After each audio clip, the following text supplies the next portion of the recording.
नमस्कार, good morning. स्वागत है आपका हमारे यूट्यूब चैनल आरजेएस बायोलॉजी में।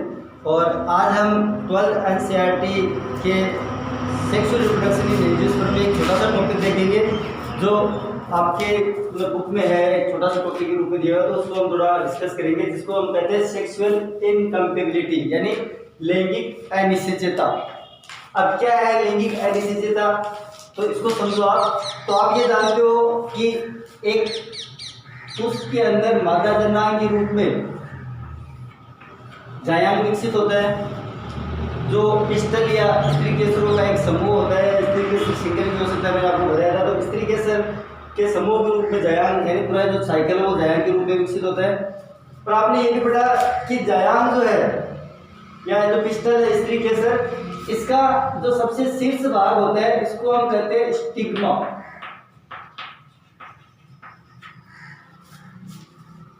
और हमने ये पढ़ा कि यहाँ पे जो है वो पुंकेसर, कई प्रकार के जो चारों तरफ जो पुंकेसर, उन पुंकेसरों से परागकण या पोलन ग्रेन जो है वो अलग अलग माध्यमों से इस स्टिग्मा पे आके गिरते हैं। तो यहाँ पे कई सारे परागकण आके गिरते हैं। अब ये परागकण जरूरी नहीं है कि इसी जाति के हो या इसी प्लांट के हो, क्योंकि वायु कीट तो बहुत सारे परागकण लेके आते हैं, तो उनमें से बहुत सारे परागकण यहाँ आके गिर जाते हैं। लेकिन जितने गिरे हैं वो सारे यहाँ फर्टिलाइजेशन को कंप्लीट नहीं करेंगे। कहने का मतलब है कि एक स्टिग्मा के ऊपर आकर गिरे हुए पोलन ग्रेन में से सारे पोलन ग्रेन जो इसके अंदर उपस्थित जो बीजांड है उस बीजांड को निषेचित नहीं कर सकते। उसके अंदर उपस्थित अंड कोशिका जो है भ्रूण कोश में, उसको निषेचित करने में असफल होते हैं। ये जायांग जो है इस प्रकार की संरचनाओं से सुव्यवस्थित होता है कि ये केवल मेटिंग टाइप जो होता है उसी परागकण को जो आगे वृद्धि, उसकी परागलिका को वृद्धि करने देता है या इसके निषेचन को सफल बनाता है। तो यहाँ पर हम इसकी परिभाषा क्या देंगे कि यहाँ पर एक विएबल यानी ये एक विएबल पोलन ग्रेन है जो कार्यक्षम है और फर्टाइल भी है, यानी जन्मक्षम भी है। तो एक विएबल और फर्टाइल जो पोलन ग्रेन है वो एक मादा युग्मक युक्त जो अंडाशय है उसके अंदर जो उपस्थित बीजांड है। तो यहाँ कहने मतलब कि मादा युग्मक युक्त जो एक जायांग है उस जायांग के साथ बीज बनाने में सफल नहीं होता, तो ये घटना जो है वो लैंगिक अनिश्चितता कहलाती है। इस घटना को हम सेक्सुअल इनकम्पेबिलिटी कहते हैं।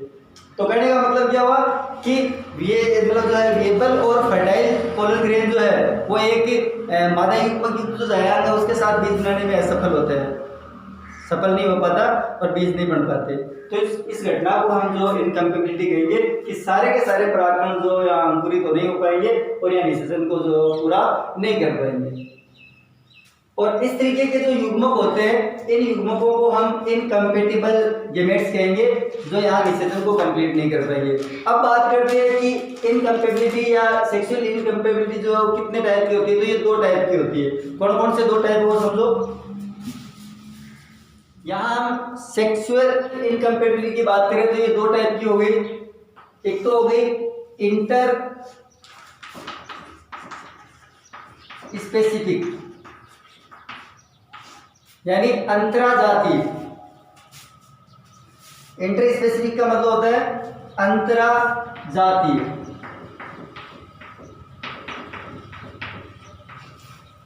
और हो गई दूसरी हो गई इंट्रा स्पेसिफिक।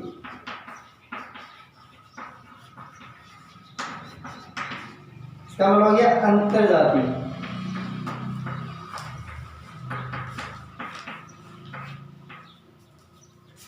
देखो क्या फर्क है इन दोनों में, इसको समझो पहले।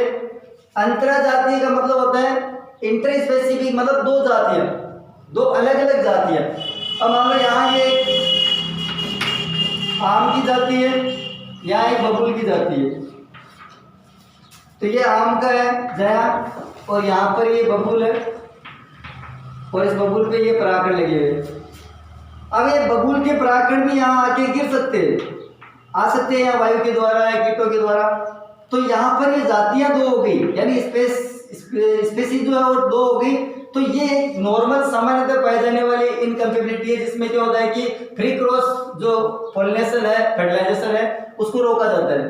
फ्री क्रॉस फर्टिलाइजेशन मतलब है कि मुक्त जो परपरागण है कि हर कोई से आके यहाँ फर्टिलाइजेशन नहीं कर दे। तो ये तो एक सामान्य बात है, क्योंकि इसके जो परागण है और इसका जो जायांग है, इस जायांग का जेनेटिक ऑर्गेनाइजेशन ही डिफरेंट है, भिन्न भिन्न है। तो इस तरीके से इसको रोकने का ये एक तरीका है जो अंतरजातीय प्रकार की इनकम्पेबिलिटी कहलाती है, जिसके अंदर दो जातियों के बीच में निषेचन को रोका जाता है। सामान्य है ये, और यहाँ पर मुख्य रूप से अगर देखा जाए तो जेनेटिक ऑर्गेनाइजेशन दोनों का भिन्न भिन्न है, तो निषेचन नहीं होगा।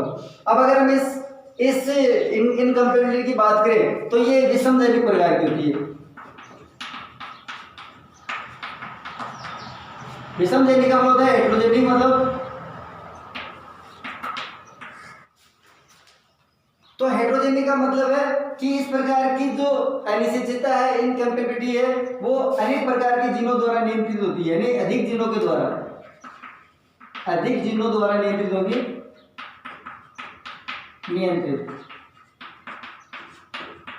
जो अलग अलग लोकाई के ऊपर प्रोजेक्ट होंगे।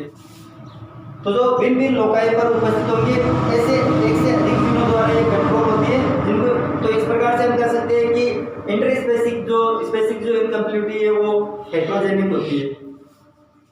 दूसरी जो इनकम्पेबिलिटी है उसको हम कहते हैं इंटरस्पेसिफिक। इंटरस्पेसिफिक का मतलब क्या हो गया, ये अंतरजातीय मतलब है कि एक ही जाति के दो सदस्य है, ये एक ही जाति के हैं और इनके जो पुंकेसर से परागण यहाँ आके गिरते हैं, एक ही जाति के होने के बावजूद जो है यहाँ ये जनन को जो फर्टिलाइजेशन को जो कंप्लीट नहीं कर पाते और यहाँ पर जो इनकम्पेबिलिटी पाई जाती है। तो ये ऐसा क्यों होता है, इसको सेल्फ इनकम्पेबिलिटी भी कहते हैं। तो सेल्फ इनकम्पेबिलिटी का मतलब क्या हो गया कि स्वयं ही अनिश्चित है, खुद की जाति के लिए अनिश्चित है। तो इसका मतलब ये है कि आप जानते हो कि जो नेचर है ना, वो नेचर जो है वो क्रॉस पॉलिनेशन को बढ़ावा देती है, जबकि सेल्फ जो पॉलिनेशन है या सेल्फ जो फर्टिलाइजेशन है उसको जो है वो रोकने का, उसको अवॉइडेंस करने की प्रवृत्ति रखती है। तो यहाँ पर जो है नेचर ये चाहती है कि ज़्यादा से ज़्यादा क्रॉस फर्टिलाइजेशन हो, और क्रॉस फर्टिलाइजेशन से क्या होता है कि वेरिएशंस बढ़ते हैं। और मैंने आपको बताया पहले भी कह चुका हूँ कि वेरिएशंस बढ़ने से जो जाति उत्पत्ति या जाति उद्भव की संभावना जो बढ़ती है, नई नई जातियाँ सामने आती है। तो यहाँ पर जो है ये खुद की ही जाति के जो है परागण, उनके लिए इनकम्पेबिलिटी पाई जाती है। इसको हम कहते हैं अंतरजातीय या इंटर स्पेसिफिक प्रकार का इनकम्पेबिलिटी। अब देखो, अगर हम इंटर स्पेसिफिक की बात करें तो इंट्रा स्पेसिफिक जो है वो इंट्रा स्पेसिफिक में मैंने अभी बताया आपको कि एक ही जाति के जो दो सदस्य हैं उनके बीच में फर्टिलाइजेशन को रोका जाता है। तो इस तरीके की जो इनकम्पेबिलिटी है ये दो प्रकार की हो सकती है। कहने मतलब है कि ये मॉर्फोलॉजिकल भी हो सकती है और फिजियोलॉजिकल भी हो सकती है। मतलब ये कार्यकीय और अकार्यकीय दोनों प्रकार की हो सकती है। तो हम अगर इसके कार्यकीय और अकार्यकीय दोनों पहलू देखें इसके, तो देखो किस तरीके से ये, तो अगर हम इनके इन पहलुओं को देखें तो ये दो प्रकार की होगी। कितने प्रकार की होगी? दो प्रकार की। अगर हम इसके मॉर्फोलॉजिकल और फिजियोलॉजिकल पहलू देखें तो हम इंट्रा स्पेसिफिक जो इनकम्पेबिलिटी है इसको दो भागों में बांटेंगे। एक तो होगी हेटेरोमॉर्फिक,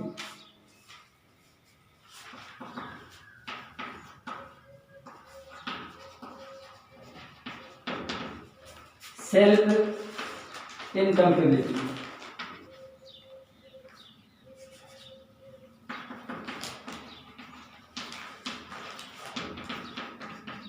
यानी विषम रूपी,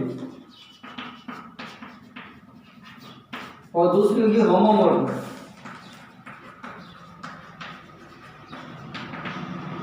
सेल्फ इनकम्पेबिलिटी।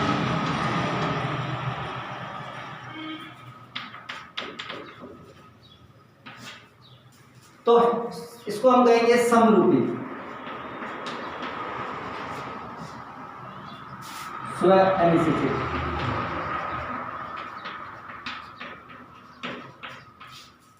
अब समझो यहाँ पे कि हेटेरोमॉर्फिक क्या है और जो है होमोमॉर्फिक क्या है। तो देखो यहाँ पर एक चीज समझना कि अगर हम इसके फिजियोलॉजिकल पहलू को देखें तो हम ये जानते हैं कि अधिकतर जो नेचर है वो समान प्रकार के परागकण यानी एक ही जाति के समान परागकणों को रोकने की या उनको सेल्फ पॉलिनेशन को जो रोकने का अवॉइडेंस करने का काम करती है और क्रॉस पॉलिनेशन को बढ़ावा देती है। और क्रॉस पॉलिनेशन को बढ़ावा देने के लिए मैंने आपको बताया था कि कई सारे पहलू यहाँ सामने आते हैं, कई सारी जो है वो एडवांटेज होते हैं प्लांट के अंदर जो क्रॉस पॉलिनेशन को बढ़ावा देते हैं। उनमें देखो सबसे पहला मैंने बताया था कि एक लिंगिका, इसके अलावा विषमवर्तिकाग्र,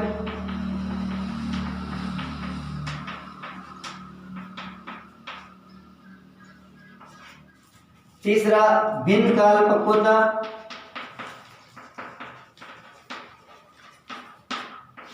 तो ये कुछ पहलू है, ये कुछ जो है वो प्लांट अपने अंदर जो एडवांटेज उत्पन्न करता है कि कम से कम जो सेल्फ पोलिनेशन हो और क्रॉस पोलिनेशन को जो बढ़ाया जाए। क्रॉस पोलिनेशन किस प्रकार का होना चाहिए कि अपनी ही जाति के थोड़े भिन्न प्रकार के जो पोलन ग्रेन है उनके साथ में फर्टिलाइजेशन को जो है वो कंप्लीट किया जाए।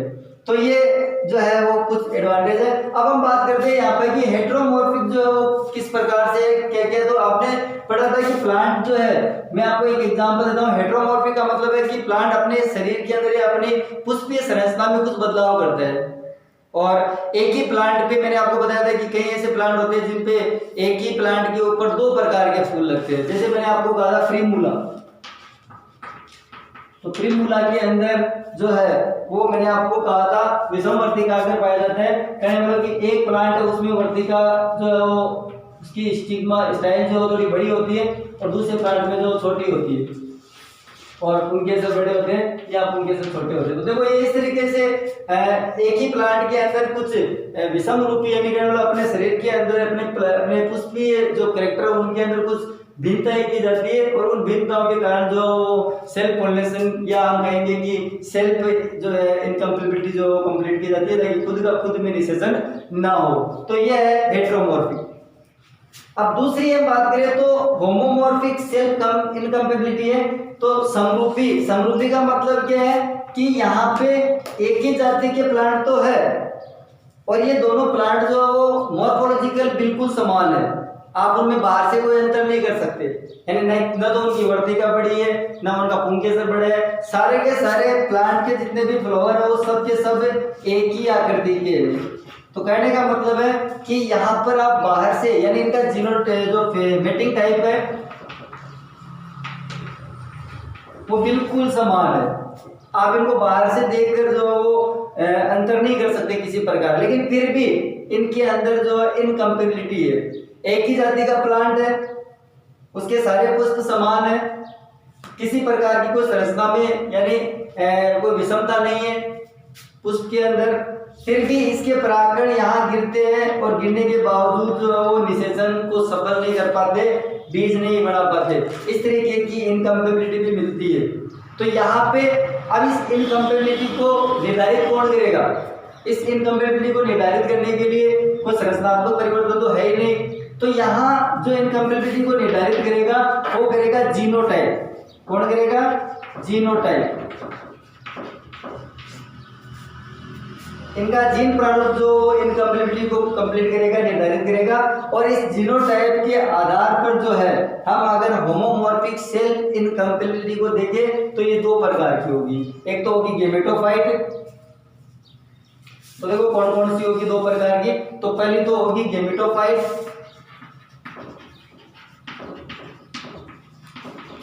और दूसरी होगी स्पोरोफाइट। गेमेटोफाइट इनकम्पेबिलिटी या युग्मकोत्पित कहेंगे इसको, और इसको कहेंगे बीजाणुत्पित स्वयं अनिषेचता। और इन दोनों के लगेगी सेल्फ इनकम्पेबिलिटी।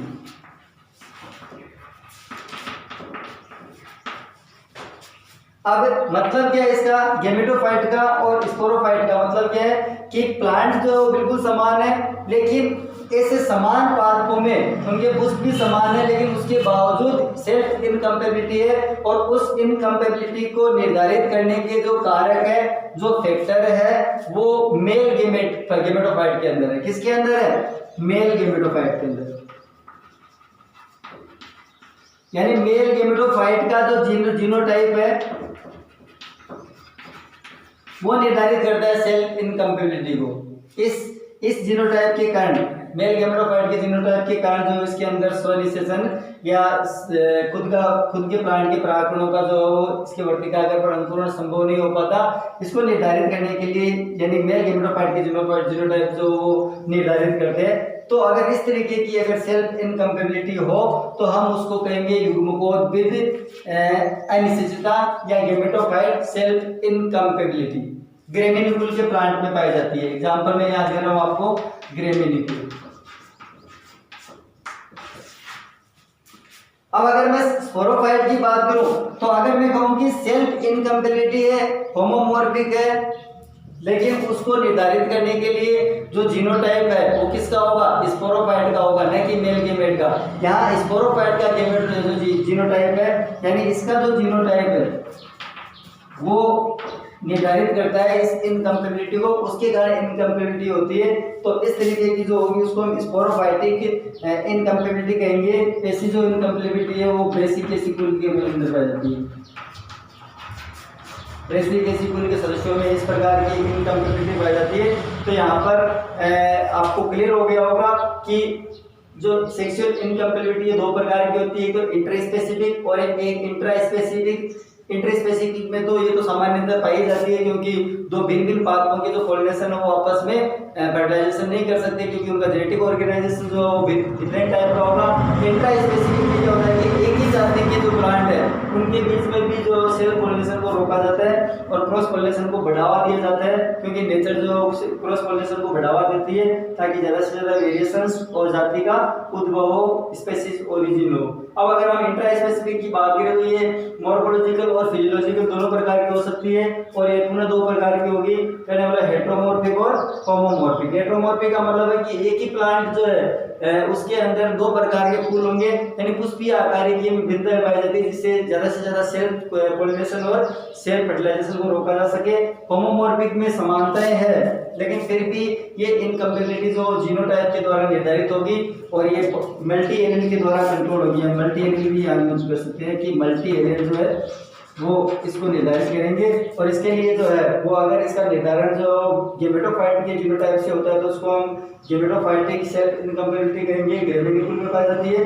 अगर ये स्पोरोफाइट के जीनोटाइप से निर्धारित होती है तो हम इसको स्पोरोफाइटिक की सेल्फ इनकम्पेबिलिटी कहेंगे और ये ब्रेसिकेसिकुल में पाई जाती है। तो इस तरीके से जो है वो इनकम्पेबिलिटी जो कंप्लीट होती है। आपके इतना ही सिलेबस में एक छोटा सा जो टॉपिक है जो मैंने आपको थोड़ा सा डिटेल से करके दिया ताकि आपके नीट वगैरह में भी ये काम आ जाए। धन्यवाद।